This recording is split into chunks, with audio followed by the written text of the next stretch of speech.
रसा तळात दूध झाले वरद प्राप्त म्हणून आम्ही धावत येते. अरे रावणा, ज्या वेळेस भगवान विष्णू बरोबर माझं युद्ध झालं त्यावेळेस मी त्या विष्णू बरोबर युद्ध झालं त्यावेळेस त्या विष्णूनं माझे सर्व सैन्य मारलं. बराच मला त्रास दिला आणि त्या विष्णूच्या भेन पुन्हा मी माझे सगळे जेवढे काय सख्खे स्वैरेस राक्षस जाती होती त्या सर्वांना बरोबर घेतलं आणि बरोबर घेऊन मी पुन्हा पाताळात गेलो. पण आता तुझा पराक्रम ऐकला म्हणून मी वरी आलो असा तो सुमाळी सांगू लागलेला आहे. आंबासी बसावया जान धनेसे दिदले लंका भवन कुबेर तुझा ज्येष्ठ बंधू त्याने लंकापुरी वसवली. हे रावणा, अरे ज्या वेळेस आम्ही ही लंका कुबेरानं ही लंका अगोदर माझी होती पण पुन्हा विष्णूनं आम्हाला युद्ध केलं आणि आम्ही पाताळात गेल्यावर पुन्हा ब्रह्मदेवानं ही लंका कुबेराला दिली. तो असणारा कुबेर तुझा सावत्र भाऊई आणि तो सावत्र भाऊ त्या असणाऱ्या लंका नगरीमध्ये आता राज्य करतोय. अशी या लंका नगरीची माहिती तो सुमाळी राजा रावणाला सांगू लागलेला आहे. आता याही उपरी विरिये नेले ते झडकरी येईल दान निर्धारी सामे दामे भेदे युद्धे. आणि मग हे राजा रावणा, आता बघ ती जी काही सोन्याची लंका आहे का त्या लंका नगरी ही एक तेजस्वी सुंदर त्या लंका नगरीसारखी या त्रिभुवनात दुसरी नगरी नाही. अरे या त्रिभुवनात देवांना सुद्धा असं राज्य नाही. तसं राज्य माझं होतं पण त्या विष्णू भगवंतानं युद्ध केलं म्हणून आम्ही ही लंका नगरी सोडून गेलो आणि ती लंका नगरी आता तुझ्या भावाला ब्रह्मदेवानं दिली. पण म्हणले आता तू एक योद्धा आहेस, तू एक शूरवीर आहेस, आता त्या तुझ्या सावत्र भावाबरोबर युद्ध करू आणि युद्ध करून अगोदर जमलं तर प्रेमानं त्याच्याबरोबर तह करू. साम भेद आणि दंड न्यायाचा वापर करू. त्याच्या अगोदर विनंती करून लंकानगरी मागून घेऊ. लंकानगरी विनंती करून मागून घेऊन जर त्यांना नाही दिली तर त्याच्याबरोबर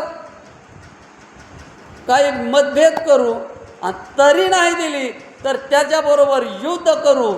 पण ती सोन्याची लंका नगरी पहिली आपली राक्षसाची आणि ती त्याच्याकडून डबल मिळवू असा निर्धार करून मी इथं तुझ्यापाशी आलो रावणा असं तो सुमाळी रावणाला सांगू लागलेला. परावे जे हरियले ते पाओ संग्राम बळे आत्वा करोनी नाना छळे वैरी नेले ते आणवू. अरे रावणा, ती जी लंका नगरी का ती लंका नगरी पहिली आपली राक्षसाचीच आहे ना. आणि मग त्याचे ती घ्यायची म्हणल्यावर आपल्याला काय जमलं तर प्रेमानं घेऊ, नाहीच काय त्याला असं साम करून अगर बोलून जमलं तर युद्ध करून घेऊ.